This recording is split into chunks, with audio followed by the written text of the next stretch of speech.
On a still night under a canopy of stars, a small group sits in silence, their eyes closed but their minds open as they tune in to the cosmos. They send out an invitation to the unknown to come and connect. Then, as if on cue, a bright orb appears behind the tree line, floating slowly overhead. Then another and another. A collective gasp is then heard in the group. No, there's no way. But as they look up, there it is, a beautiful silver craft shining in the moonlight as it hovers silently. A signal return that we are indeed not alone. This is how you connect consciously with non-human intelligence. This is a CE5 encounter.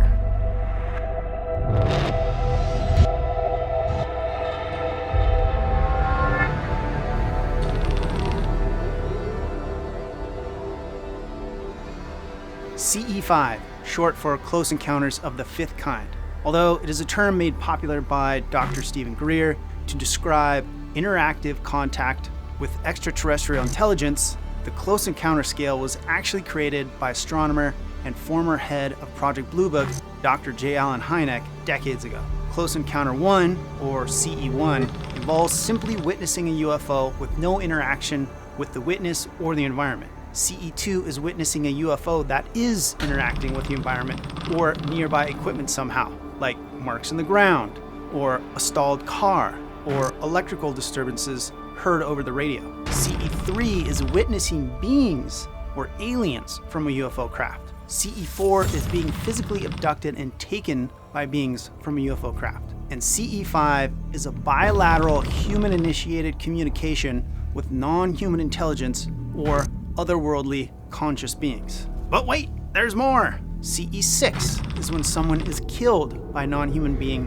from craft or otherwise. And finally, we have CE7, which is an active participation between human and an alien to mate and create hybrid offspring. An interesting question for you though. Why would a scientist like Hynek create this scale? Where did he come up with these encounter levels? And while Project Blue Book ultimately turned out to be a massive UFO phenomenon debunking attempt by the US Air Force, a fact that Dr. Hynek himself admitted to, he also strongly denounced the nothing to see here bias of the whole project. But back to CE5. CE5 protocols, as they're known, blur the lines between science and science fiction. Practitioners of CE5 meditations, which is what the protocols are, often report seeing strange anomalous orbs of light, faint apparitions, and even fully materialized craft appearing in response to their meditative outreach. A famous story of this in action involves a Tibetan Lama in the 1960s who allegedly guided Western observers in a meditation, and then shortly after, a UFO appeared in the sky as if in response. Some more recent examples of this, first-hand witness by US Air Force pilot and Skywatch crash retrieval team member Jake Barber, who has brought the term Psionics into the public zeitgeist with his recent testimonials on how he and his team have gone so far as actually summoning craft into existence. And yes, I know this sounds batshit crazy, but the growing number of experiencers of this phenomenon is hard to ignore. So let's assume that these encounters are indeed happening. How could they be happening? Are they the result of some mystical power being evoked through the words of a wizard like Dr. Greer? Or are they simply the natural effects of meditation that can create altered brainwave states that other consciousness can tune into?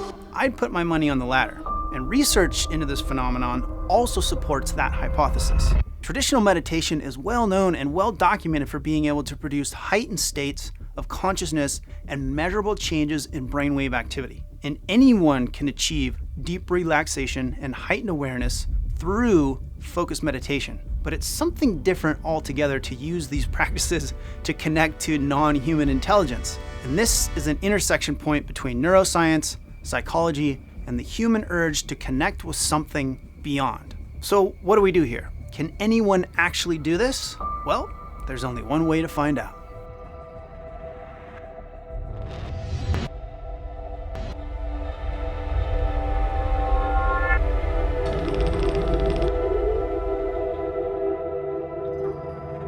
Humans have practiced meditation for millennia, and it has long been revered as a doorway to altered states of mind. The pragmatic approach of modern neuroscience has looked into these altered states by measuring the synchronized electrical pulses produced by neurons communicating with each other in our brainwaves. Typical brainwave frequency bands are beta, alpha, theta, delta, and gamma, each with different hertz frequencies and associated mental states. Generally, our brains cycle in the beta waves during normal waking life. This is the rhythm of active thinking, problem solving, and focused attention on the tasks of daily life. It's essentially the signal of a busy mind in doing mode. But when you close your eyes and relax, eventually the fast chatter of beta can give way to the greater alpha waves. Alpha is characteristic of calm, introspective wakefulness, that hazy space you drift to just before sleep. And as you go deeper, the brain can shift into theta waves, even lower vibratory hertz frequencies. Theta frequency are the brain waves most associated with deep relaxation and inward focus, where you're awake but deeply tranquil and relaxed. In between alpha and theta is where we want to be for optimal consciousness connection. Then beyond theta are the delta wave patterns. They are essentially a dreamless sleep for the mind. And then there are gamma waves that are the highest frequencies that can signal the brain is an ultra heightened state of awareness activity. From a scientific standpoint, one might hypothesize that a message sent in a CE5 type meditation is really the brain entering a receptive mode. And like working out to stay healthy and fit, to achieve this brainwave state easy and often requires practice. Meditation is a practice. It takes repetition and consistency, and being good at meditation simply means doing it often. Exactly like learning any new skill, your brain has to create new neural pathways to get good at any skill or activity. Some pathways take longer than others to form, but when they do, that's when these activities start to feel easy or like second nature. That is an example of those pathways being used so many times that they become well-grooved neural highways, making it easier for your brain to enter those states to get up to, or more accurately with CE5 and meditative states, down to speed quickly. Using meditation to induce altered brainwave states works in the exact same way. You can't really try this once and wonder why it may not work. I mean, it might, but it might not. So we need to understand that this is a practice to be cultivated in order to get the best results. But even if you don't have any desire to make daily meditation a habit, it is still possible to listen to a single guided CE5 session wherever you would like, either on your own or in a group session, and try to connect to something greater. Okay then, where do you find a proper CE5 meditation session without paying thousands of dollars? Well, my friend, you are in luck.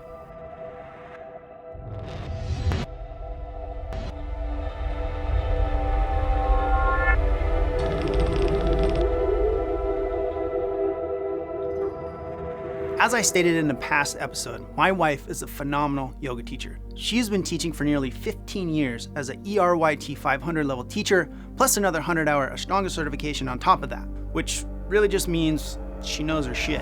I'm also technically an RYT 200 certified teacher myself, and we used to host yoga retreats together every year down in Bali, Indonesia. On these retreats, we would do guided meditations with our guests every day. Drawing on those years of experience and also researching other CE5 meditations, I've created a specific guided meditation to go along with this episode that you can listen to either alone or in a group and create a focused brainwave frequency to hopefully help you connect with something from the beyond. That meditation video will be linked in the description below and at the end of this video. Now, in practice, a CE5 meditation is basically a cross between a solo or group meditation and a UFO skywatch. And again, this isn't anything magical being evoked through the words here. All you need to do is be in a quiet location, usually at night and under open skies if possible, listen as you're guided along, and then watch for a response. In guided CE5 sessions, you will receive visualization prompting,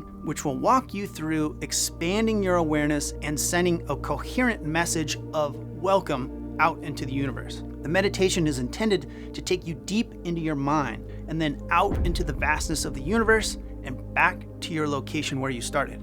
And that's basically it. Responses are most commonly reported as orbs of light in the sky, but can also be unusual electromagnetic readings or even subtle inner thoughts or telepathic messages. Some experiencers claim to feel a presence or to receive mental images. And with enough skill and practice, according to Jake Barber and his crew, you can even connect with and summon entire UFO crafts. But here's the overarching important point. Even though some in the UFO community have tried to lay claim to these practices, the truth is that communicating with a higher consciousness through meditation has been practiced for thousands of years, like reaching out to the divine through prayer, seeking spirits through ritual, or attempting telepathy is nothing new. And a proper CE5 meditation simply sits at the modern point of that historic lineage.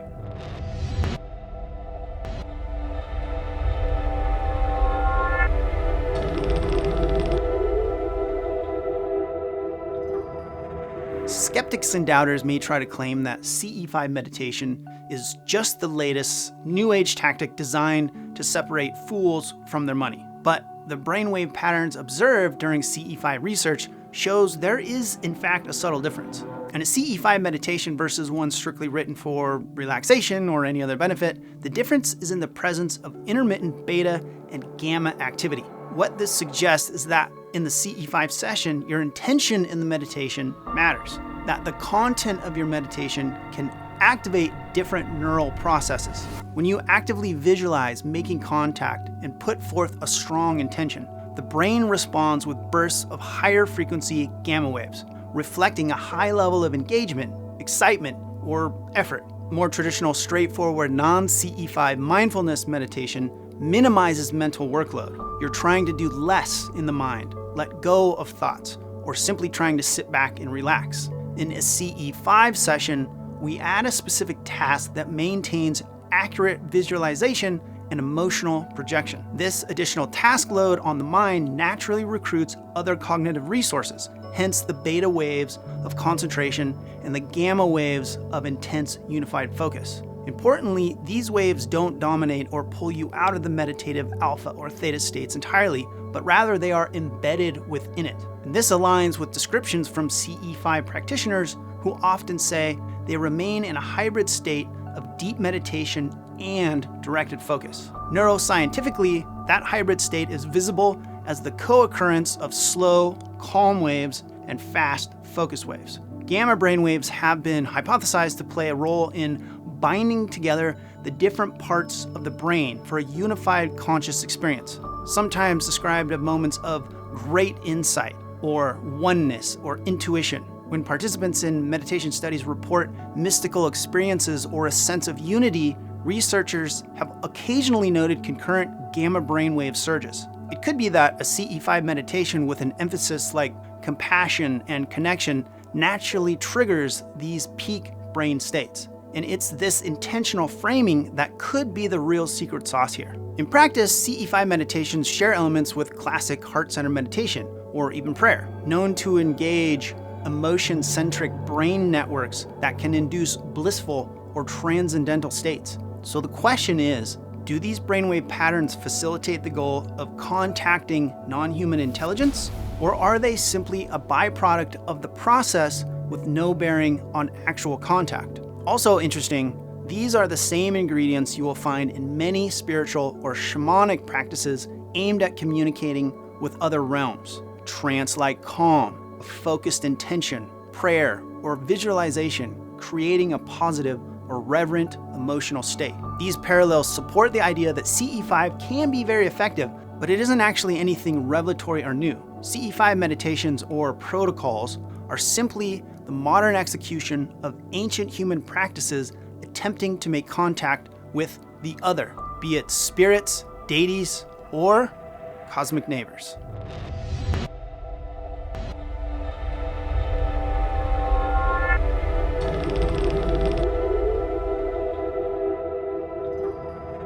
Despite its esoteric goals, CE5 meditation has been shown to engage the brain in similar ways to many other focused meditation practices. At a neurophysiological level, CE5 is built on the same foundation of consciousness tuning that humans have practiced for millennia to achieve relaxation, inner peace, and insight. But the CE5 session is not a simple carbon copy of general variety meditation. Subtle differences, again like bursts of beta waves, reveal moments of concentrated effort, and a flicker of gamma waves coinciding with a peak feeling of love or connection to something else. These differences paint a picture of a CE5-induced mind that is calm and active, serene and reaching. Therefore, when we meditate, not just to relax, but to accomplish something, like in this case, sending a mental message across the stars, our brains blend tranquility and focus in astounding ways. You can think of CE5 meditation as a form of applied meditation, or meditating with a mission. And that mission-oriented element carries its own signature, however gentle, in the brain's electrical symphony. So what does that mean for connecting with non-human intelligence? Any supposed communication with NHI via consciousness or from our side likely requires us to enter a very specific state of mind. It would need to be a state that is conducive to insight, to creativity, and perhaps even to spiritual experiences and connections, whether meeting an ET or feeling one with the universe itself. It reassures us that if you're attempting CE5 through meditation, you're not doing something weird or completely uncharted for the brain. You're simply tapping into a very healthy mode of brainwave function. It would be fascinating to see if long-term CE5 practitioners develop brainwave patterns similar to advanced or practiced meditators. Maybe more gamma wave activity would be present, or an ability to drop into theta frequencies quickly. This quick drop-in is one of our main goals with those neural highways that we try to build. In group meditations, there could be a collective coherence that sets in, potentially measurable across a group's brainwaves. Some CE5 and transcendental meditation groups share the claim that when they sit together, their brain waves can sync up to certain frequencies and amplify the broadcast signal. It's an area of ongoing research and debate for sure, but I'd put my money on it. And of course, a big question remains. If non-human intelligence is out there listening, how can we determine this through physiological signals? That question remains one for neuroscientists and brainwave experts to answer. Maybe one day we'll be able to catch an unusual brainwave blip that can't be explained away easily. As Dr. Gary Nolan always says, look for the points off the chart. But until then, the act of sitting under the stars or in our living rooms, sending out thoughts of goodwill into the cosmos is its own reward in many ways. Calming the mind, uplifting your spirit, and bringing people together in curiosity and hope. And the ultimate upside to all of this, you just might be able to connect with an actual form of non-human intelligence or even a conscious craft. And that, my friend, would be incredibly exciting indeed.